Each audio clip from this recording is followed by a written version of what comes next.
So welcome everyone. I'm Beth Rebay, and I'm the host of the Civics Project and also the Director of Repair, which is sponsoring the Civics Project. I'm grateful to have you join us for episode 31, which focuses on the separation of church and state in the United States. Before we begin, I'd like to start with a brief land acknowledgement. Repair acknowledges the Gabrielina Tongva peoples as the traditional land caretakers of Tavangar, the Los Angeles Basin and South Channel Islands, and we are grateful to have the opportunity to work for the Tarahatom, the indigenous peoples in this place. We pay our respects to Hanukvatam, the ancestors, Ahihiram, the elders, and Eohinkam, our relatives and relations, past, present, and emerging. So, in taking on the question of the separation of church and state in the United States, we want to first think about what that concept means. And there are really two major applications that have been significant in the legal history of the United States. One is the notion that there shouldn't be any official state religion. So in other words, one interpretation of the meaning of separation of church and state is that people should have religious liberty. They should be free to practice whatever they like without interference or repression by the government. No one should be forced to join a particular religion. The other meaning attributed to the concept of separation of church and state is that, in essence, the church should not run the state. So no particular religion should be the official religion of the state, and religious authority should not exert control over politics, except, as individuals. One of the major public questions in the history of the founding of the United States as a nation came up in the first efforts to ratify the Constitution. So in order for the Constitution to govern all of the states that were interested in joining the United States, they each had to separately ratify it through their own state government. And one of the concerns that some of the individual states had was whether the Constitution would protect the civil and religious rights of individual citizens. The objection was that maybe the Constitution would not do enough. To help advocate for the ratification of the Constitution as it had been initially written, James Madison proposed to people and assured people that Congress could later pass a Bill of Rights and would do so, and that Bill of Rights would serve to protect religious liberty. And they did follow through on that promise. So the legal foundation for the idea of separation of church and state is embedded in the very first amendment to the Constitution, which was adopted by Congress in what is called the Establishment Clause. And the clause reads, "Congress shall make no law respecting an establishment of religion." That's it. That's the entire clause. Congress shall make no law respecting an establishment of religion. And in essence, at the time, people understood that there would be no one official religion of the United States, and at least coming from Congress. And at the time, Congress would have been the legal authority that might have done so. The historical record tells us some other interesting things. It tells us that a number of the founders of the United States were concerned about the danger in integrating the church into government. So for instance, James Madison again, and also Thomas Jefferson, both were involved in an effort to separate the Anglican Church, which had been the official church of the colony of Virginia, from the state of Virginia. So this process of separating the church from the state in Virginia was referred to as disestablishment. And that effort, the disestablishment effort in Virginia, was supported by Baptists, Presbyterians, and Quakers, as well as a few other populations that saw themselves as dissenters. Notwithstanding the fact that Jefferson and Madison made these particular efforts, they didn't want there to be an official state government in any given state. They also certainly blended Christianity into their own governance. So Jefferson, for instance, signed legislation to send religious ministers to minister to Native communities to try to convert them. Madison issued proclamations of religious fasting and Thanksgiving, so they were definitely both seeing Christianity as part of their governance efforts. There were contradictions. But the desire for separation at the time didn't go one way. So it was partly about people in government and citizens being concerned about their religious liberty. It was also coming from within the church. The church actually wanted some separation at the time. And their concern was that they wanted the church to remain independent of politics for the church's sake. In other words, they were worried that if the church and the government were integrated, that political corruption from the government could contaminate the faith. So they felt like politics would corrupt religion, and therefore it wasn't as simple as just politicians saying we should separate the church from the state. It was also the church saying, we don't want politicians controlling the internal functionings of the church. So that pull for separation was coming from at least some parties on different sides. There, as noted, though, was never a total separation between Christianity and the federal or state or municipal governments. And the influence of Christianity was built into legal proceedings, into currency. Think of In God We Trust in the money, swearing on Bibles, in legal events and hearings, national holidays, which were explicitly Christian, and some political campaigns. So all of these were starting to manifest in the early post-Revolutionary War period. In this time period, the notion that the United States was a Christian country was as uncontested as the notion that real Americans were white Europeans. So I want to make really clear that in its inceptions, the idea of separation of church and state was never intended to say that this should be a fully religiously pluralistic country. If you had suggested to folks, for instance, that there should be welcome or an open door for Islam, folks would have found that outrageous and would never have seen that in the late 18th or early 19th century as the intention of the First Amendment. And we also want to think about, like, where did the anxieties about religious liberty for Christians come from? And they were basically grounded in collective historical memory, both of the colonial period in the United States, but also in histories and practices still going on in Europe or during the colonial period, which were manifesting in terms of European conflicts between which sect of or which denomination of Christianity would have domination over particular nation states. So England, for instance, which obviously had a tremendous influence in the colonization of North America, of Turtle Island, as Indigenous people called it and still do. England, for instance, had been going through these histories of very violent conflicts, depending on who was in power, over the dominance of Catholicism versus various strains of Protestantism, which sometimes would result in torture, forced conversions, people being burned, incarcerated, right? So the colonists from Europe carried in the stresses of having to fear that one's religious practice might be persecuted, and those were sometimes replicated in the colonial period. So we can understand why these white European Christians wanted to be sure, like, I can practice the Christian faith that I want to without fear that the government will kill me, force me to convert, jail me, or otherwise persecute me. So essentially, the new American citizens wanted to ensure that their various types of white and Anglo-Saxon Protestant faiths would be protected from state suppression. There's little, if any, argument that the Establishment Clause in its 18th century inception was intended to protect anyone else. As noted, it would have been outrageous to people to suggest that the United States should be welcoming and inclusive of Islam, Buddhism, Judaism, and the idea of separation of church and state never served as a bar to persecution of indigenous people's spiritual practices. So there were still all sorts of state-sponsored efforts to either affect the conversion of indigenous peoples or to persecute their own faiths.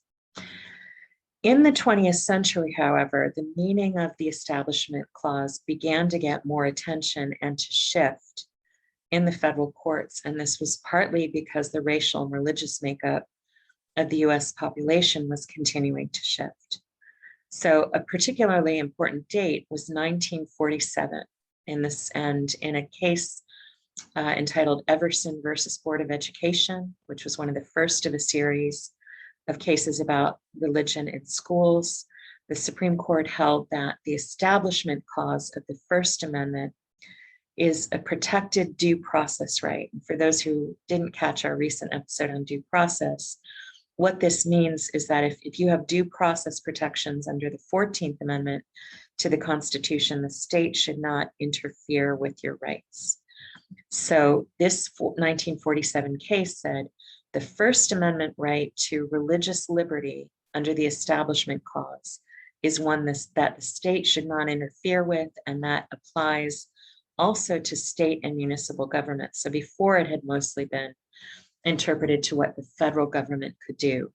But this 1947 case said that states, local governments also need to respect religious liberty and to reflect that in the applications of their own laws.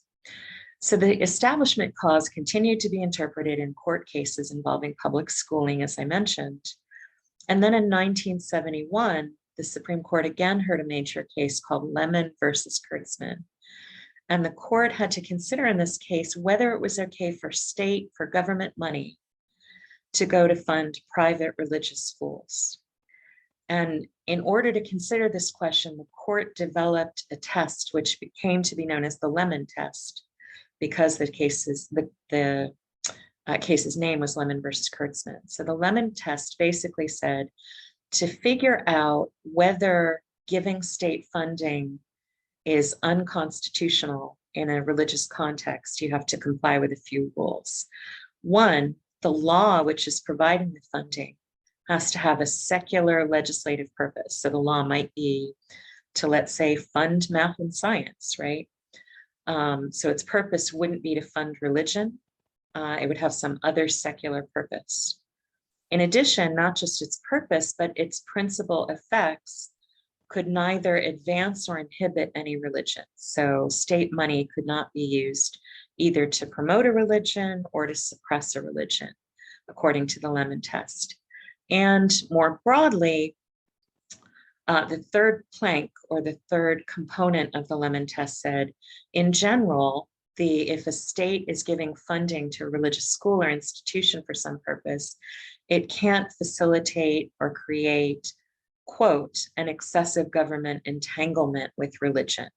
So the basic idea of the Lemon Test would be, okay, you can give some state money to a religious institution if it's fulfilling some secular purpose and it doesn't have the effect of promoting or inhibiting any one religion, and it doesn't excessively entangle the government with religion. In later interpretations, the Lemon Test was sort of boiled down, so it mostly became about a measure of the purpose or effects of the law in instances where the state gives money to a religious institution.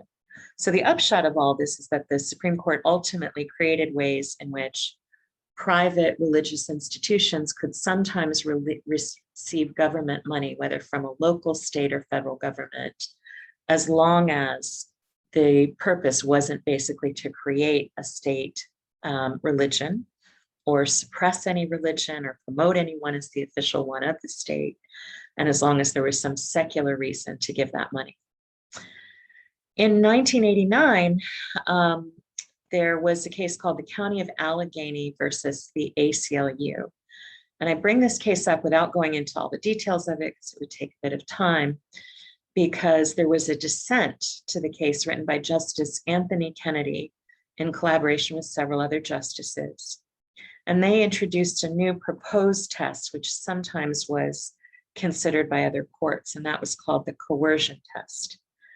So they basically said, well, the government is only violating the First Amendment Establishment Clause if it provides direct support to a religion to the extent that it would establish a state church or coerce people to practice that religion.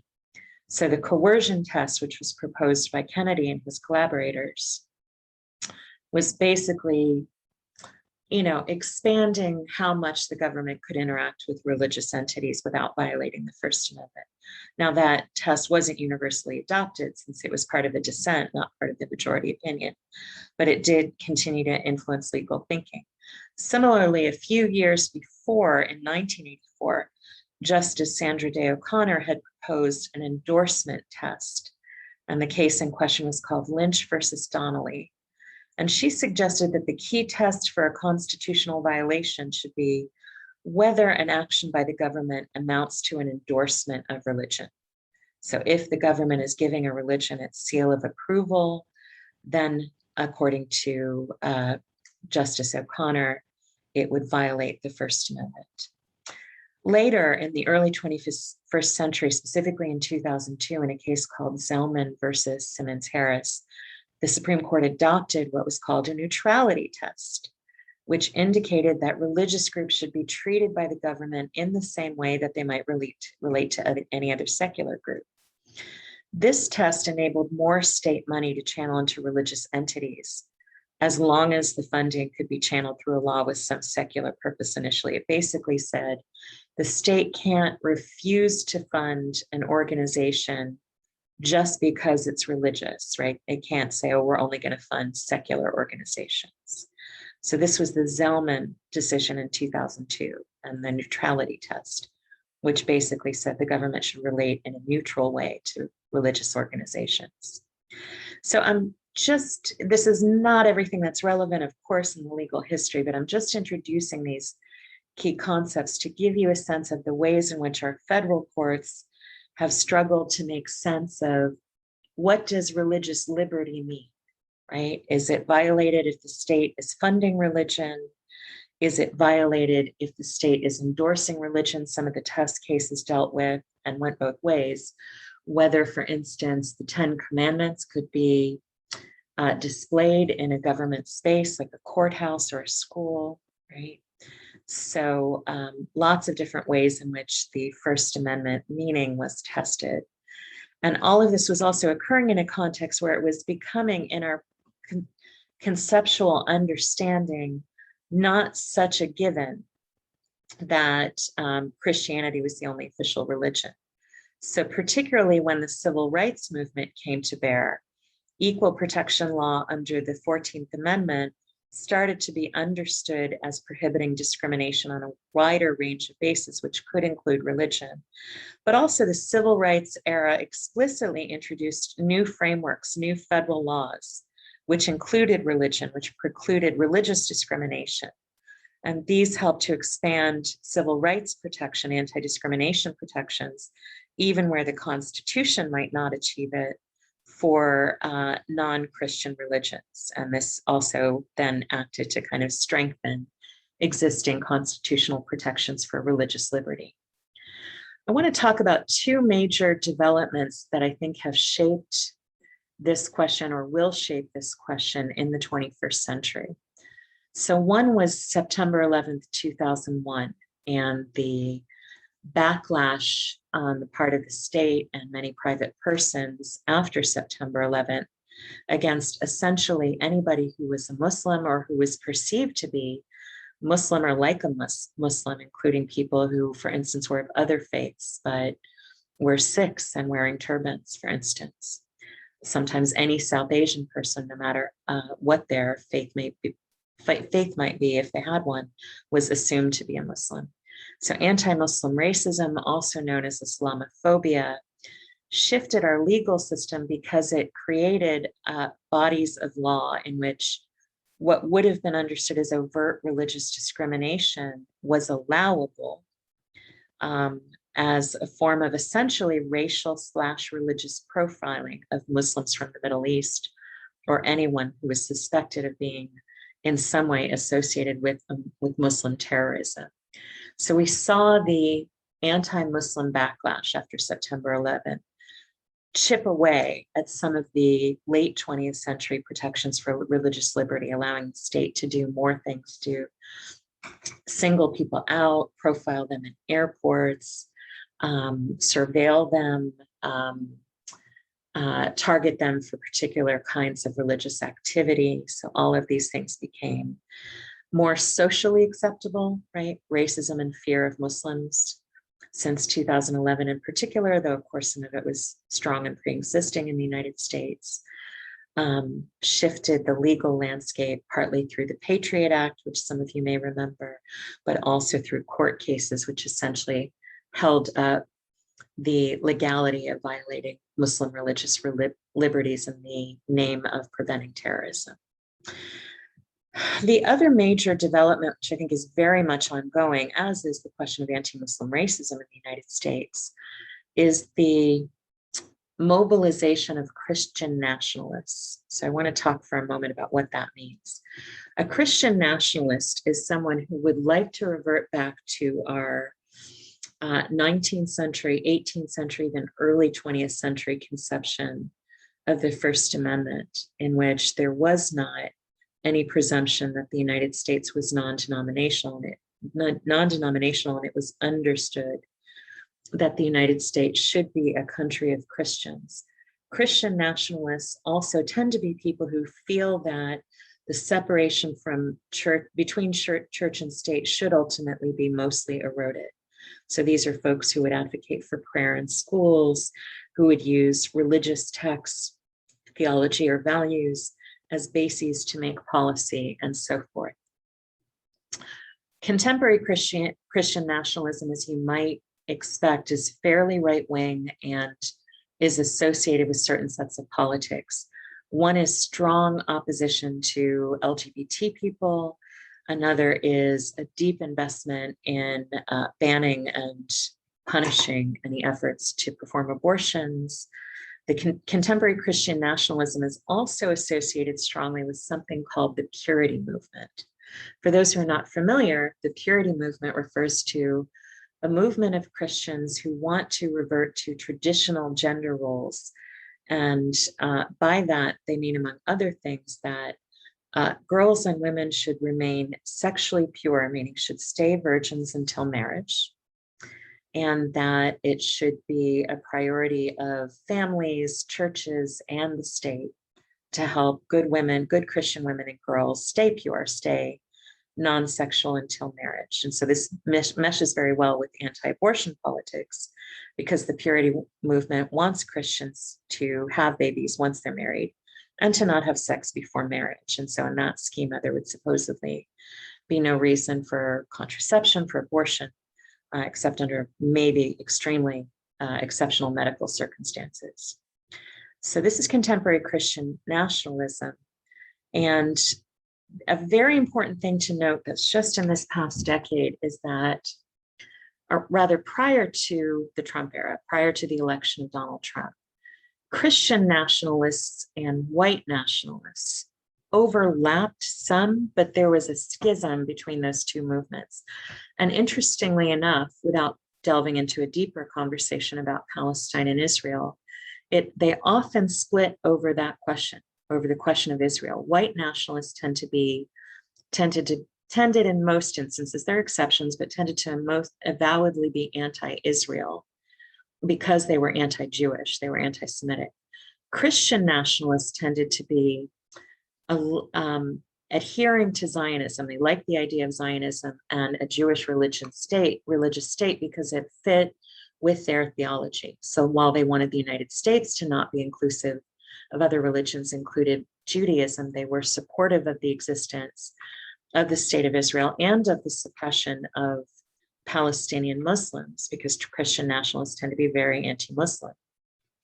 So for this reason, Christian nationalists and white nationalists never quite lined up in the same politics, though again, there was overlap. There were a few other reasons, right? Some white nationalist movements are avowedly secular. Nazis, for instance, often tend to distance themselves from any religion, as compared to, say, white Southern Klansmen, who are often very avowedly Christian.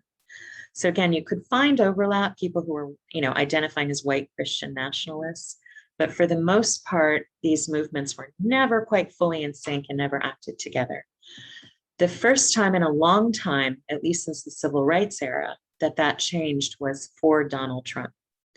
For a number of reasons, he was able to get both Christian nationalists and white nationalists to line up behind him. One reason is that his rhetoric was avowedly anti-immigrant and racist in ways which resonated so strongly with white nationalists that it basically overcame any other barrier to their support for him. Once Trump chose Mike Pence, which I think was quite strategic on his part, as his running mate, he signaled to Christian nationalists that he was also their candidate, because Mike Pence is very clearly a relatively powerful public figure who is very openly associated with Christian nationalism. And he started to see, once Trump and Pence took office, the presence of more white nationalists, Christian nationalists, were white nationalists too, but Christian nationalists as key political figures. A notorious example would be Betsy DeVos. Many folks don't realize that she is also an avowed Christian nationalist, and would meet regularly with Pence and other Christian nationalists in government. And so it was very significant, given our history of contestation about the separation between church and state in our courts playing out around public schools, that she was named Secretary of Education. So we're in a moment right now that's really different from any other in our history, in the sense that on the one hand, we've got the legacies of the civil rights movement, which have made inroads in our federal law. On the other hand, we're seeing a reunification, not total, but more than we have had, of Christian nationalism and white nationalism in a way that hasn't been true in past. And it brings us to, I think, a critical question to close today's discussion for the Civics Project, which is, what does all this mean in our federal courts? Many of you, like me, are very aware of the fact that right now our Supreme Court and our federal courts are going to be considering questions to do with the recent Texas law, which creates, sort of a vigilante schema for targeting abortion recipients, abortion providers, or even anybody who intends or assists someone in getting an abortion. And this, law very much reflects very classic Christian nationalist politics.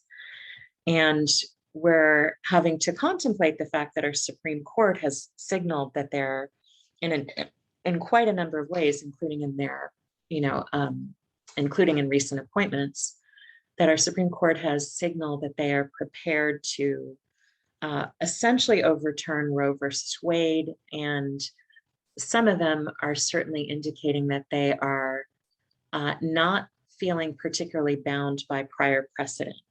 In addition, the court now, the far right members of the court, such as Clarence Thomas, Neil Gorsuch, I would say Antonin Scalia as well, and I think it's going to prove true for Brett Kavanaugh and Amy Coney Barrett. These are folks who identify with the idea of, at least several of them, identify with the idea of constitutional originalism. So feel free to go back and listen to our episode from earlier this year on the Constitution. But the idea of constitutional originalism refers to the notion that one should interpret the Constitution based on the intentions of the founders. And there's very little argument that in the late 18th century, the founders intended for the Establishment Clause to protect anything other than Christianity, or intended that Christian values should not guide the application of laws. And so if you are a constitutional originalist, you would be much friendlier to saying, hey, religious aims and morals, as long as they are, not confined to any one Christian denomination, can drive policy. So we have a court that's really friendly, I think, to shifting its relationship to the question of religious liberty, and to moving towards a schema of the United States, a schema of US politics, which is more closer, at least, to Christian nationalist thinking. So that's an intense set of factors to contemplate. And if you'd like to learn more about Christian nationalism, white nationalism, and some of the salient political questions, my book recommendation for today is titled The Divine Institution, White Evangelicalism's Politics of the Family by Sophie Bjork James. I want to invite everybody to join us next week when we will be talking about the right to privacy, and the registration link for that is already up on our Eventbrite page. And the registration link is not up yet, but we will be back on Sunday, October 10th to talk about higher education. So I hope many of you will join us again for our Zoom audience. Once we stop recording, I'm happy to take questions or see if folks have other comments you'd like to share. And thank you so much, everybody, for tuning in. Take care.